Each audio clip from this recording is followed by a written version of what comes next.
সুপ্রিয় শিক্ষার্থীরা, আমরা সাজেশনের আলোকে প্রতিটি বইয়ের পৃষ্ঠা বাই পৃষ্ঠা ধরে সকল প্রকার বহু নির্বাচনী প্রশ্ন, এক কথায় উত্তর, সংক্ষিপ্ত প্রশ্ন এবং সৃজনশীল প্রশ্নের সাজেশন প্লাস উত্তর বুঝিয়ে দিব। পরীক্ষায় ভালো রেজাল্ট করার জন্য অবশ্যই পিডিএফ সংগ্রহ করতে হবে। পিডিএফগুলো কেন সংগ্রহ করবে? প্রতিটি বিষয়ের প্রতিটি অধ্যায়ে লাইন বাই লাইন ধরে তোমাদের বুঝিয়ে দেওয়া হবে এবং প্রতিটি পিডিএফে extra practice and most important প্রশ্ন দেওয়া থাকবে। তাছাড়া গ্রুপে বার্ষিক পরীক্ষায় ভালো রেজাল্ট করার জন্য সম্পূর্ণ গাইডলাইন পাবে।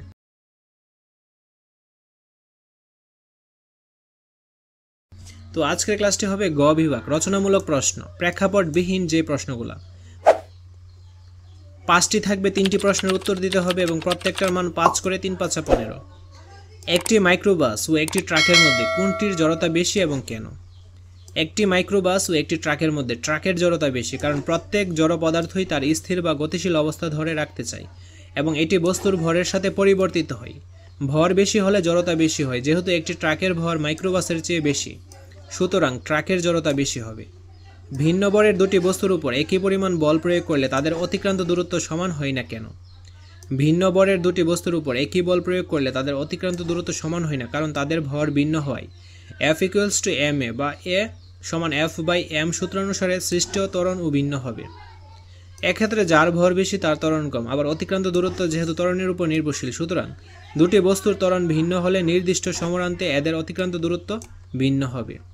নিউটনের গতির দ্বিতীয় সূত্র হতে দেখাও যে বল প্রয়োগ না করলে বস্তুর বেগ অপরিবর্তিত থাকবে। নিউটনের গতির দ্বিতীয় সূত্র অনুযায়ী বস্তুর ভরবেগের পরিবর্তনের হার এর উপর প্রযুক্ত বলের সমানুপাতিক।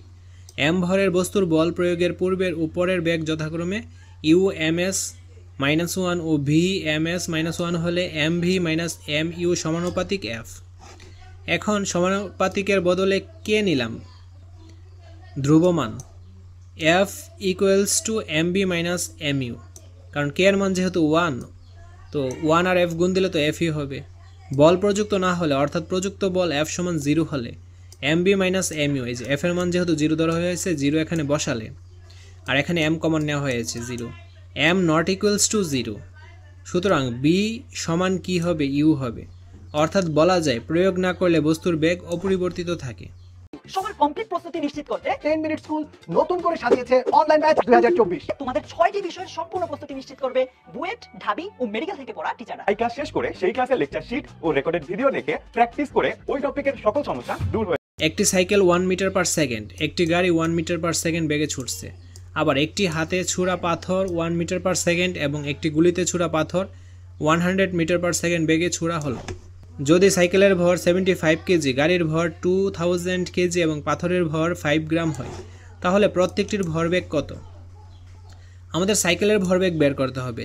m এর মান দেওয়া রয়েছে 75, এবার b এর মান হচ্ছে 1, 75 কেজি মিটার/সেকেন্ড। গাড়ির ভরবেগ আমরা পেয়েছি। গাড়ির ভরবেগের ক্ষেত্রে m এর মান এবং b এর মানও পেয়েছি। হাতে ছোড়া পাথরের ভরবেগের ক্ষেত্রে m এর মান পেয়েছি কত? এই যে 5 গ্রাম। গ্রামকে আমরা কিলোতে নিলাম, তো এই ক্ষেত্রে 1000 দ্বারা ভাগ করতে হবে। ঠিক আছে, অ্যান্সারটা হলো এটা। গুলি ছোড়া পাথরের ভরবেগ, তো পাথরেরটা বের করলাম। তাছাড়া এরকম আরও অনেকগুলো প্র্যাকটিস পাওয়ার জন্য তোমাদের অবশ্যই পিডিএফ সংগ্রহ করতে হবে। পিডিএফগুলোতে মোস্ট ইম্পর্টেন্ট এবং অনেক প্র্যাকটিস রয়েছে, যেগুলো থেকে তোমাদের পরীক্ষায় আসবে। আজকের ক্লাসটি এ পর্যন্তই। পরবর্তী ক্লাসটি সবাইকে পাওয়ার জন্য অবশ্যই চ্যানেলটি সাবস্ক্রাইব করে অল নোটিফিকেশন অন করে রাখতে হবে। ধন্যবাদ সবাইকে।